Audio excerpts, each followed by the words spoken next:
kehidupan dalam kuburan jauh lebih panjang dibandingkan kehidupan di dunia.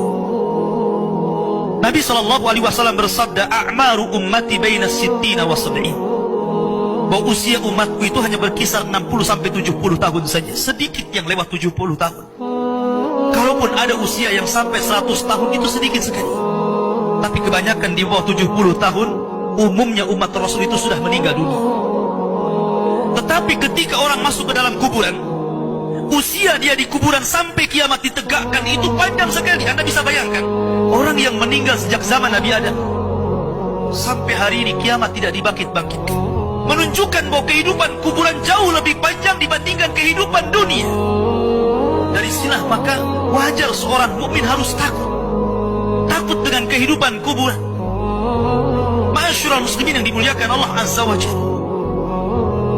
Tetapi para ulama mengatakan, apakah orang yang mendapatkan adab kubur itu munqati atau mustamir, terus menerus ataukah terputus? Kata para ulama, adab kubur itu hanya terputus dengan tiupan sangkakala Israfil. Ketika itulah Nabi SAW menceritakan bahwa Allah Subhanahu wa Ta'ala memerintahkan kepada Israfil untuk meniup sangkakala yang pertama.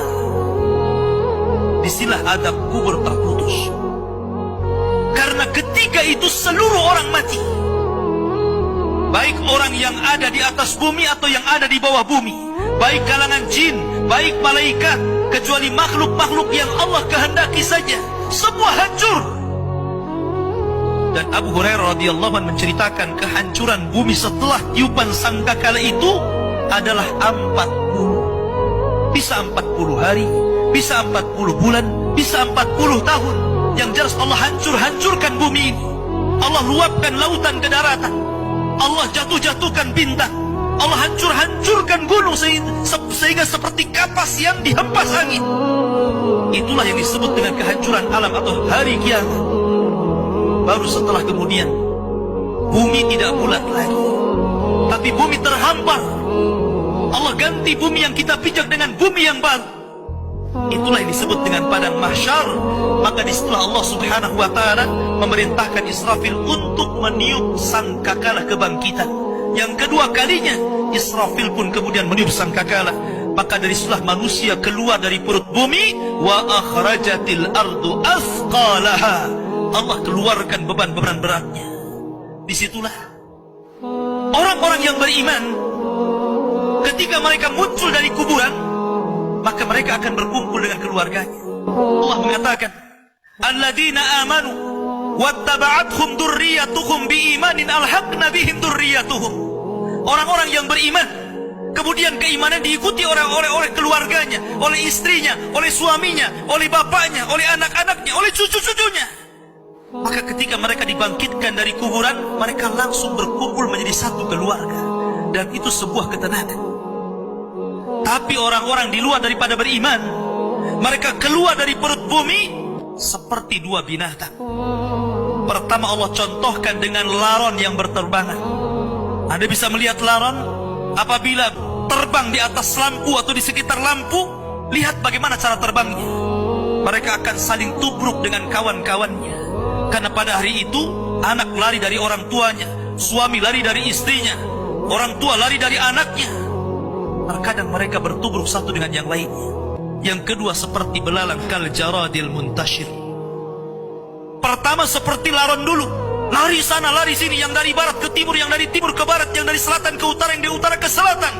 Mereka kacau sehingga mereka mengatakan, ya wailana man ba'atsana min marqadina. Celaka, siapa yang membangunkan aku dari tidurku?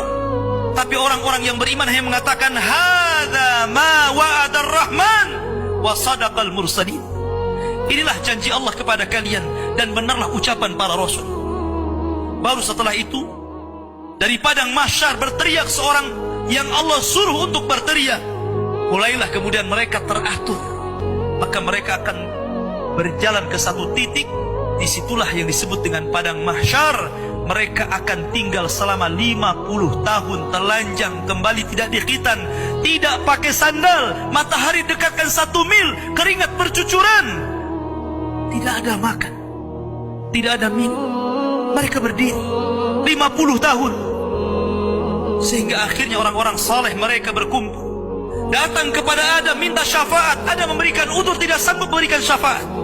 Kata Adam, datanglah kalian kepada Nuh, karena dia rasul pertama dalam Islam, rasul pertama setelah aku. Maka mereka pun kemudian datang kepada Nuh. Nuh pun memberikan udzur, datanglah kalian kepada Ibrahim, karena dia Khalilur Rahman. Maka mereka datang kepada Ibrahim. Kata Ibrahim, aku tidak sanggup berikan syafaat, datanglah kalian kepada Musa, karena dia Kalimur Rahman.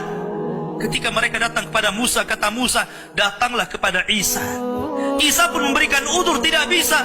Seandainya kalian datang kepada Muhammad sallallahu alaihi wasallam itu lebih baik.